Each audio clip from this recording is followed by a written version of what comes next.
My name is Jay Pitter. I am an author, placemaker, and city builder.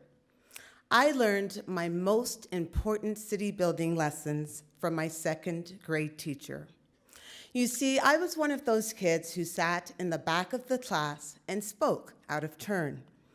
One day, my second grade teacher, an Irish-Canadian man, challenged me to share my ideas with the rest of the class.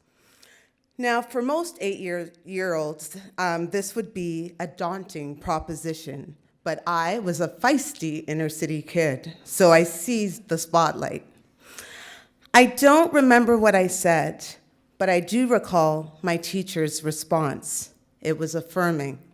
He said that my ideas were indeed important. That moment sparked the beginning of a lifelong connection.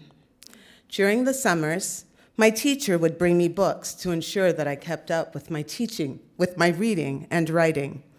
He would also remind me that the city was bigger than the 4-block radius of my neighborhood. He took me on adventures into the city. We visited the opera, the symphony, and public squares. Despite being a girl, a poor kid, and a person of color, I felt that the city truly belonged to me. I also learned a few fundamental lessons that inform my values and city building practice. I'll share them with you. First, don't empower people, create space and opportunities. When my teacher challenged me to share my ideas with the entire class, he wasn't empowering me or saving me. Like everyone else, I was inherently powerful. My teacher simply created the space for me to express and develop my power. Next, use your privilege for good. When we discuss privilege, people often feel defensive or guilty. These are not useful emotions.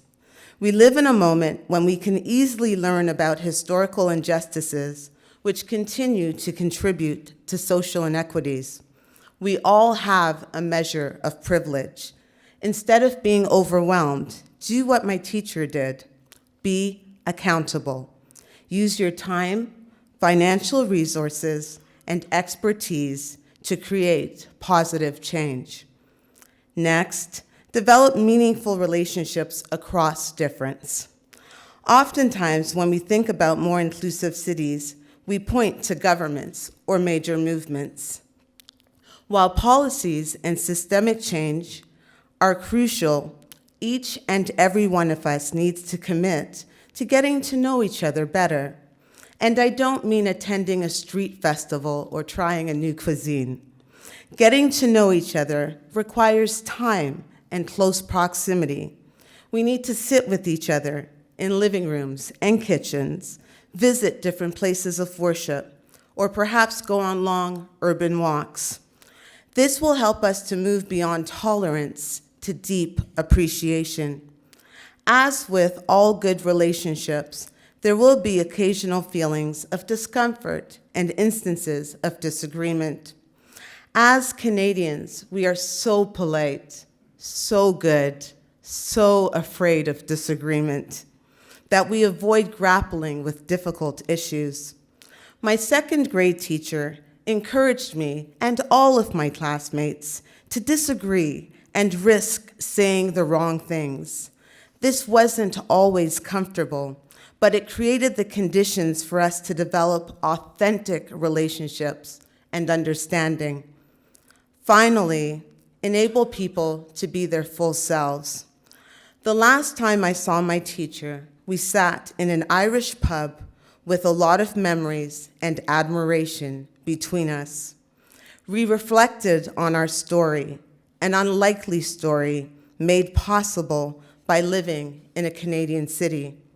He told me that I was the daughter that he thought he would never be permitted to have.